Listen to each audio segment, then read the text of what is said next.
First of all, thank you for 12,000 subscribers, guys. That's quite a number actually. Jesus only had 12 at first. Now, I'm not saying I'm Jesus or anything, but I could be his successor in some way. Because look at it this way, he turned water into wine, and I turned wine into domestic violence. I'm sick of seeing these videos that are like, this is the physique of someone who's trained consistently for 5 years, and it's just some average dude who looks like he's been training for 5 months. Because this is me after 4 years of training consistently, hitting my macros, and this is me after 5 years. 1 year apart, but a completely different person. So what actually changed? Well, I actually just locked in.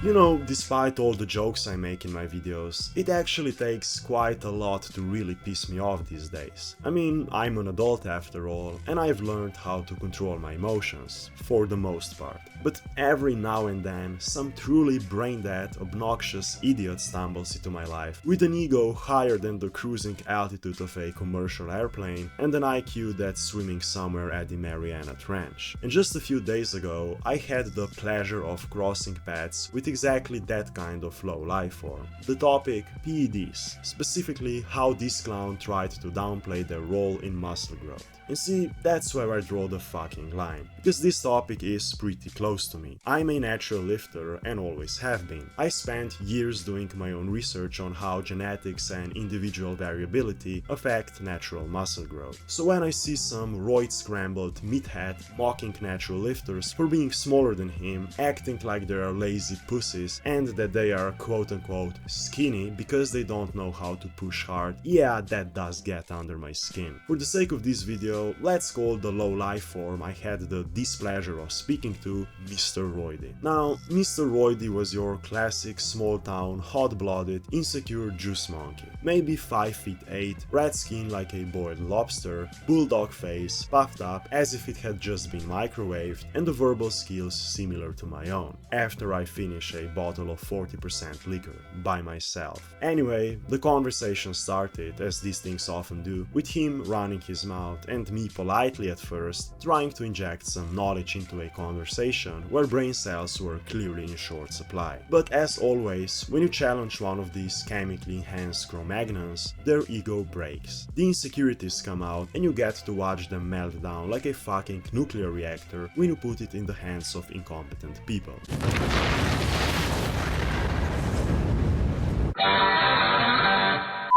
So for better understanding, let's break down the main points I made, or tried to make, in response to Mr. Roidy's claims before his neurons fully short-circuited. Number 1. Don't downplay the role of steroids. They work really fucking well.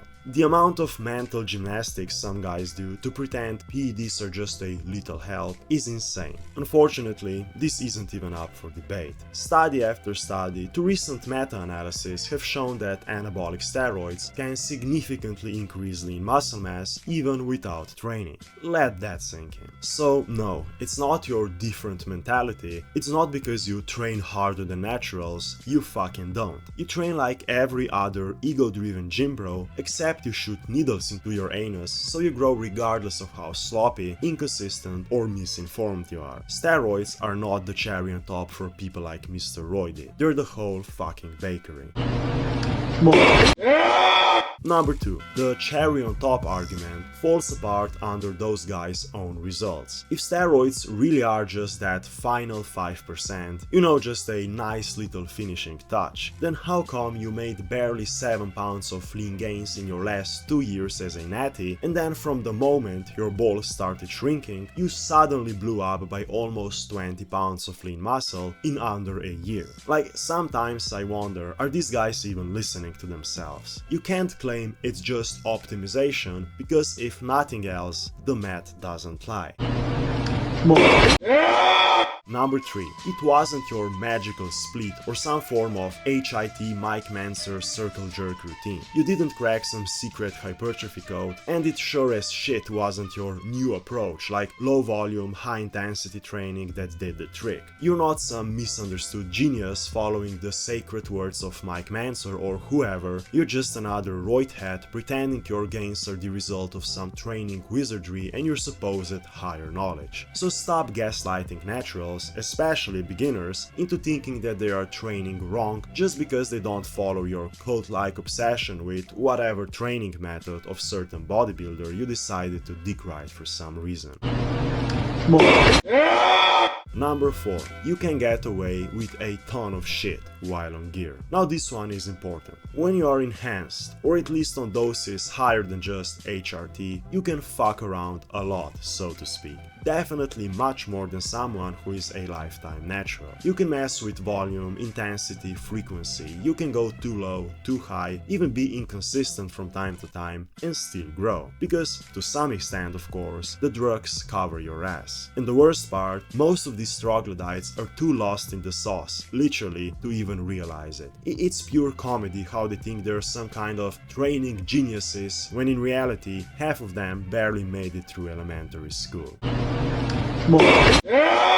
Number 5. Stop mocking natural lifters because they might work harder than you. Now, this last one really pushes me over the edge. Natural lifters, especially the ones with not so great genetics, often train harder, smarter, and with way more discipline than most of those previously mentioned steroid users. They fight for every ounce of progress. Every pound on the bar, every gram of muscle comes with patience and planning. And yet, they are the ones getting mocked by bloated dipshits with atrophied balls who act like size equals superiority. Newsflash for guys like Mr. Roidy. Your dads didn't grow to the size of basketballs because you're built different. They grew that much because you stuck a needle into your glute one day and kept doing that for 10 years. So maybe, just maybe, shut the fuck up next time. Now let me be crystal clear before the comment section lights up. I don't hate enhanced lifters. I don't disrespect serious athletes who use gear responsibly and still remain disciplined and train hard. Some of them are insanely smart, brutally hardworking, and honest about their choices, and actually know how much PEDs can change. I know plenty of such guys in real life, and I'm even friends with some of them. What I can't fucking stand though are pretentious, delusional, fragile meathead cunts who downplay the role of steroids, mock natural lifters, and act like their drug-fueled growth is the result of some divine hypertrophy knowledge.